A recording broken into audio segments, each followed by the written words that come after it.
бахшида ба 33 солагии истиқлоли давлатии ҷумҳурии Тоҷикистон дар деҳаи нақшбандони ҷамоати деҳоти 10 солагии истиқлолият мусобиқаи волейбол доир гардид.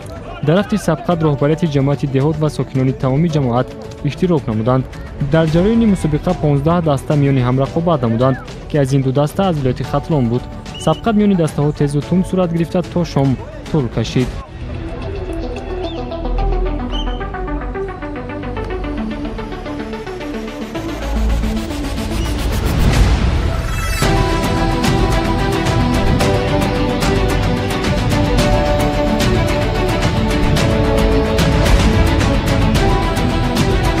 маврид ба зикр аст ки дар шаҳри турсунзода ҷиҳати оммавигардонии варзиш миёни аҳолӣ тадбирҳои амалӣ роҳандозӣ карда шудааст. дар шаҳр барои рушди тамоми намудҳои варзиш шароитҳои зарурӣ фароҳам буда мунтазам миёни аҳолӣ мусобиқаҳои гуногун ташкил ва гузаронида мешавад ки ин барои таҳкими дӯстӣ ва ташаккули тарзи ҳаёти солим мусоидат менамояд.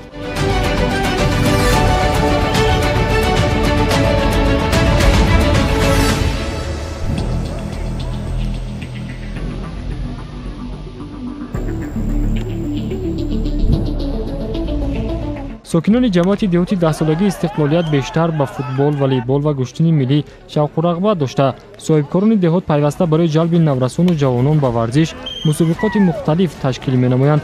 мақсади асосӣ аз баргузор намудани мусобиқаи мазкур ин таҷдиди сазовори 33 солагии истиқлоли давлатӣ, ҷалби ҷавонон ба варзиш ва тарғиби тарзи ҳаёти солим мебошад. ин чорабинии варзишӣ бо ташаббуси роҳбарияти ҷамоат ва соҳибкорони деҳаи нақшбандон роҳандозӣ карда шуд. аз сабаби оне ки мусобиқаи волейбол дар деҳаи нақшбандон то шомгоҳ тӯл кашид, бозии ниҳоӣ миёни дастаҳои деҳаи ғараб ва нақшбандон доир нагардид ва бо қарори якдилонаи роҳбарияти ҷамоат ва дастандаркорон ба мақоми аввал дастаи ғараби ҷамоати регар сазовор дониста шуда, зинаи дуюмро дастаи деҳаи нақшбандон ва мақоми сеюмро бозингарони дастаи маркази шаҳр соҳиб гаштанд. ғолибон бо тӯҳфаҳои арзишманд ва мукофотҳои пулӣ қадрдонӣ карда шуданд.